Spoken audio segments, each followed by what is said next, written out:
আজকে আমি রান্না করব ডিম, আলু আর ডাঁটা দিয়ে একটা সুন্দর কম্বিনেশন করে একটি ঝোল ঝোল রান্না। হ্যালো এভরিওয়ান, আসসালামু আলাইকুম। ফার্স্টে আমি রান্না করার জন্য এখানে নিয়েছি আলু, ডাঁটা ক্লিন করে কেটে রেখেছি এবং পরিষ্কার পরিচ্ছন্নভাবে ধুয়ে রেখেছি। এটা দিয়ে আজকে রান্নাটা করব। সাথে আমি পেঁয়াজটাও কেটে রেখেছি, এক্সট্রা পেঁয়াজ, এটা ভাজনা করে একবারে রান্নার মধ্যে দেবো।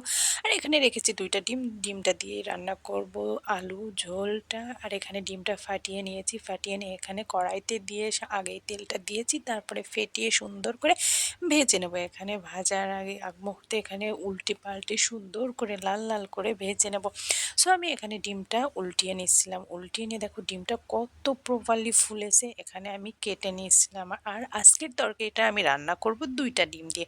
সো এখানে আমি ডিমটা সুন্দর করে লাল লাল করে ভেজে ফুলকো ফুলকো করে ভেজে নিচ্ছিলাম এবং একবারে কেটে উঠিয়ে রাখছিলাম। এর পরের ধাপে আমি চলে গেছি ওই তেলে আর একটু তেল দিয়ে এখানে পেঁয়াজটা লাল লাল করে ভাজি করার পরে এখানে গোটা গজ জিরা দিয়েছি, কারণ আমি এখানে বাটা মশলা দিব না, মানে লাস্টে যেটা আমরা দিই। তারপরে লবণ, হলুদ গুঁড়া, ঝাল সম্পূর্ণ ঝাল, এখানে ধনিয়ার গুঁড়া সব কিছু সুন্দরভাবে দেওয়ার পরে একটু নেড়েচেড়ে দেওয়ার পরে এখানে আমি সামান্য একটু পানি অ্যাড করব, যাতে এই মশলাগুলো পুড়ে না যায়।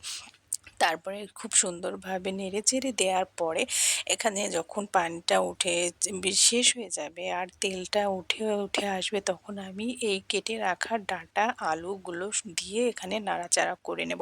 এখানে নাড়াচাড়া করার পরে আমি একটা ঢাকনা দিয়ে এটা খুব সুন্দরভাবে কয়েক মিনিটের জন্য ঢেকে দেবো। ঢাকা পরে কয়েক মিনিট পরে খুলে যখন দেখবো এটা একটু একটু পানি শুকিয়ে গেছে, আবার তখন আমি এটাকে নেড়ে চেড়ে খুব সুন্দরভাবে দেব। নেড়ে চেড়ে দেওয়ার পরে এখানে আমি কেটে রেখেছিলাম পেঁয়াজ আর কাঁচা ঝাল, সেই ঝালটাও আমি এখানে মিক্সড করে আর একটু নেড়ে দেবো, যাতে কি অ্যারোমাটাই না আসছিল, খুব সুন্দর একটা স্মেল আসছিল। তারপরে এখানে আমি এই যে প্রপারলি যখন সিজে যাবে তখন আমি ঝোলের পানিটা এখানে পরিমাণ মতো দেব।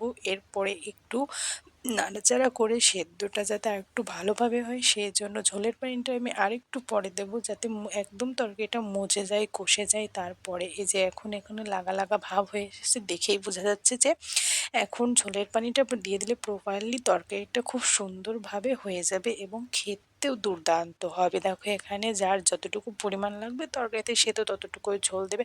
আমার যতটুকু প্রয়োজন ছিল ততটুকু দিয়েছি। তারপরে থকবক করলে তরকারির মধ্যে আমি ভেজে রাখা ডিমগুলো অ্যাড করে দেব, যাতে ঝোলের মধ্যে খুব সুন্দরভাবে এই ঝোল ডিমের মধ্যে যায় আর খেতেও দুর্দান্ত সুন্দর লাগে। সো একটু নেড়ে চেড়ে দিচ্ছিলাম, আর এখন ঝোলটা শুকোলেই আমার রান্নাটা ডান হয়ে যাবে। এই তো ফাইনালি আমার তরকারিটা প্রায় হয়ে আসছে। এরকম ডাঁটা আলু দিয়ে ডিম সঙ্গে যদি ঝোল হয়, খেতে যে কি মজা, ওহ ইয়াম্মি! আর তো দুর্দান্ত হয় খেয়ে, মানে তারিফ করা যাবে না। ফাইনালি তরকারিটা রান্না শেষ, আর আজকের ভিডিওটাও আমি এখানে শেষ করলাম। আল্লাহ হাফিজ, টাটা।